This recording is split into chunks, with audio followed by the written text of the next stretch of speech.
Hello everybody, hope you're doing well and welcome to the second video of Thursday. This one is all about how to 100% the Sugar Crash, week 1, best times to use some of the boosts, and I've got a really cool update to the spreadsheet. As a lot of you know, the spreadsheet, which a link to is in the description, is something that I've been working on. 24 hours, it's not even gone 24 hours, and I've worked late last night on this, and just finishing touches of this, and I'm going to do one for week 2. But there's loads of tabs. The tabs will be built out. So we've got how the side quest works, Knulls Void Guide. That's how to use your summon Symbiote to then get further and use more pre-fights. Then you got Sugar Crash Guide, Collectors Candy and Store Buying, Objective and Solo Event. That's done, by the way, and that was actually out, I think, as the first video for today. But in any case, we've got lots more to do. Essentially, I'm working on that. I'm working on a Thronebreaker guide, which I'm hoping to have out later on today, and then more. We've got tons to go over, so very exciting. I'm really kind of up for this month. But yes, to the point, Richard, of course.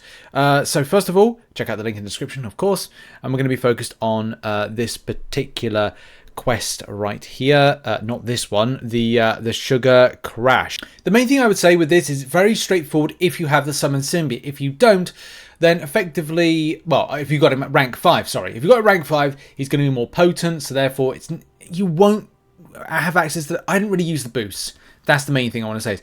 I didn't really use the boost. Funnily enough, I got through, I think, one path and went to Mysterio without using any boost whatsoever, and I was kind of like, that was weird. And I think I ended up doing like one of the most difficult paths without even using little to any of the boosts. And I was like, okay, so the rank 5 does make a difference for this one. I would say as well with it is going to be down to you whether or not you use some of the boosts. And some of the boosts in particular, I didn't actually find when I did use them, and obviously for the video and for the guide, I have pointed to certain boosts that are going to work and help out. But I found myself, not using at all any of the following. And they work, by the way. I'm not saying don't use them. And I'm not saying I am, and I'm not saying hoard them. Like hoarding them for other types of other weeks is a personal preference. But do bear in mind, there are tons of other boosts that are coming to you throughout the month that are going to mean and help for different things.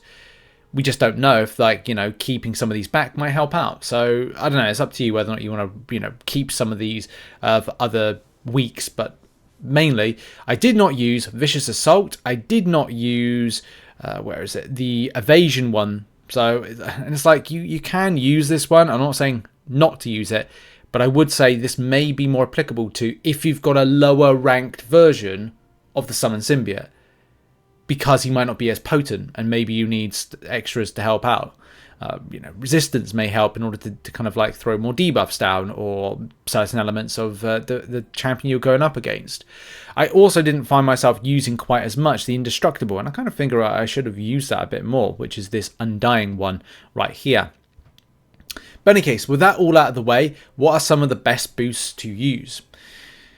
So on the different paths, I've highlighted different things. I think for path 1, there's not really anything to use. Like, you could use your power controlling boost, which is, for example, if we get the boost up, it's Cleanse. So you could use Cleanse for one of the paths, but I gotta be honest, I don't see it being that an applicable one. It's only when path 2 comes in that I would start recommend using it, mainly because you do have some really kind of like, not sticky fights, but annoying fights that could really kind of see yourself coming a cropper, and that's something with the likes of Hyperion. So on my guide, I've recommended the following, and that is for that particular path, using that Cleanse, the stagger-based one, and maybe the Indestructible start off with. But to be honest, and in a nutshell, it's just that Hyperion fight that's becoming an issue that you might want to prepare for. So it's like, okay, well, the Hyperion fight, Hyperion, as we know, is going to build up power very quickly, so you need to suppress that. How do you suppress that? Well, use the Cleanse to suppress it. That's kind of like a no-brainer with that one. So again, it's up to you. Startling specials, if the final hit of the defender's special attack makes contact with the attacker, the attacker is drained of 60% of their power. Not great, but look, if you've got the Summon Symbiote, you hold down block, then you're able to take the power from Hyperion, and that worked really well. I think I've got some raw footage which I might throw over the top of this particular video. Depends on how much I've got time to pad this out in the time frame of making it. but also dealing with buffs on here, which becomes a very important element as well. I would say if you want to like suppress that power gain, then it's definitely down to adding on Purge, which will deal with removing all buffs currently on them with a heavy attack. So you might want to do a heavy attack with your Summon Symbiote and then go into a block, depending if you have or haven't dealt with that particular power gain on that champion. Same with other champions on that route. Deal buffs. What do you do with dealing buffs? We Purge with the Purge boost. Kind of like I think it makes a lot of sense. I think the main challenge comes in with Path 3 and Path 4. With Path 3 in particular, I like the idea of using 3 particular boosts for this. So a part of this particular route is Bleed Vulnerability. Now, you could slap on an extra boost with this one. We'll talk about that extra boost, but it's down to you and your thought process. Biohazard is annoying on this one. This is why the boost in particular that is best off being used is the following, which is Recoup. So with Recoup, you've got 110% of damage taken from damage over time debuffs. You regenerate 110% of damaging damage over time debuffs. So that could be a thing that you use with that. You could also couple this with the likes of Cut Deep. Cut Deep will amplify or could extend the bleed damage that you have, the length that it's on the champion. So again, that's down to you. And you could as well look to other champions on this route and go, well, do I want to suppress any power? Maybe, maybe not. And as well, maybe mitigate some of that biohazard damage right off the bat by having the indestructible based one, which is this one right here, which is Undying. But you could, and this is another recommendation, you could do Vicious Assault. Vicious Assault basically requires you to puts Poison, Bleed, and Shocking Incinerate on the defender. The damage of these debuffs increased based on the defender's current health. So yeah, it could be a case you want to put another Bleed effect on, and if it's got high health, then of course you can do a lot of damage. To be honest, you could stack a load of boosts. I'm not just saying specifically, but I'm going to be saying these are particular boosts I personally recommend to take on this particular scenario. Whether or not you want to use it or not, it is completely down to you. When it comes to the first, I will go over the Mysterio fights in a minute actually. Let's kind of do Path 4. For Path 4, you've got very high amounts of regen-based champions. On this particular path, and again, this is just down to you how you want to play it. I was quite aggressive. But Cauterize is a very important buff to use. The Cauterize one is marked as the one with the debuff, the heal block debuff, which is SP1 attacks apply a heal block to regenerate, regeneration champions for 10 seconds. Successful blocking healing this way heals your champion 5%, so that could be just something to use. Did I go down this path with not using this? I can't remember. I think I was very aggressive with the play. These things happen. But I think, as I said, and as a point at the start of the video, where there's a rank 5 version of the Summon Symbiote will do a lot more damage than a lower ranked one. So it just kind of like goes to show you like what's best to use. I've also recommended using because there are a few champions on there that you want to do a bit more damage too. You've also got Cut Deep, which can be helpful to this one, just to kind of extend any bleed damage that you might have. And also, if you find yourself wanting to put like a more potent SP2 and balancing in well with Cut Deep to apply more debuff damage for longer, then of course you've got that. But of course, like for me, I would recommend, and the main thing I recommend with any of these quests is go and do the easier paths first, build up your boosts that you can do, and then you can 100% this and smash through and everything's, thumbs up and, happy days.